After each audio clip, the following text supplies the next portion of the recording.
Hello. ನಮಗೊಂದು ಕೆಟ್ಟ ಅಭ್ಯಾಸ ಇದೆ. ಏನಪ್ಪ ಅಂದರೆ ನೈಟ್ ಟೈಮು ಬೈಕ್ ಎತ್ಕೊಂಡು ಲಾಂಗ್ ಡ್ರೈವ್ ಅಂತ ಹೋಗೋದು. ಈ ಚಳಿಲಿ ಪಾನಿಪುರಿ ತಿನ್ನೋದ್ರಲ್ಲಿರೋ ಮಜನೇ ಬೇರೆ, ತುಂಬ ಚೆನ್ನಾಗಿರುತ್ತೆ. ನೆಕ್ಸ್ಟ್ ನಾವು ಹೋಗಿದ್ದು ಕುಣಿಗಲ್ಲಲ್ಲಿರೋ ಅಣ್ಣವರ ಮನೆ ಫ್ಯಾಮಿಲಿ ರೆಸ್ಟೋರೆಂಟ್ಗೆ. ಅಲ್ಲಿ ಬಾಳೆ ಎಲೆನ ತೊಳ್ಕೊಂಡು ಬಿರಿಯಾನಿ ಕೊಟ್ಟರು, ತುಂಬ ಚೆನ್ನಾಗಿತ್ತು. ಕಲ್ಮಿ ಕಬಾಬ್ ಅಂತೂ ಹೇಳೋದೇ ಬೇಡ. ನೆಕ್ಸ್ಟ್ ನಾವು ಹೋಗಿದ್ದು ನಮ್ಮ ಬಾಸ್ ಆಂಜನೇಯನ ನೋಡೋಕ್ಕೆ. ಅದಂತೂ ಸೂಪರ್ ಬಿಡಿ.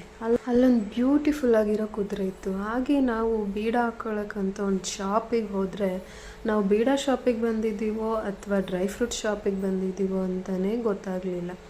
ಈ ಪಾರ್ಟಿ ಡ್ರೈ ಫ್ರೂಟ್ಸ್ ಇಟ್ಕೊಂಡಿದ್ದಾರೆ. ಬೀಡ ಅಂತೂ ತುಂಬ ಚೆನ್ನಾಗಿತ್ತು. ಹಾಗೆ ವಾಪಸ್ ಮನೆಗೆ ಬಂದ್ವಿ. ಹಲೋ. ನಮಗೊಂದು ಕೆಟ್ಟ ಅಭ್ಯಾಸ ಇದೆ. ಏನಪ್ಪ ಅಂದರೆ ನೈಟ್ ಟೈಮು ಬೈಕ್ ಎತ್ಕೊಂಡು ಲಾಂಗ್ ಡ್ರೈವ್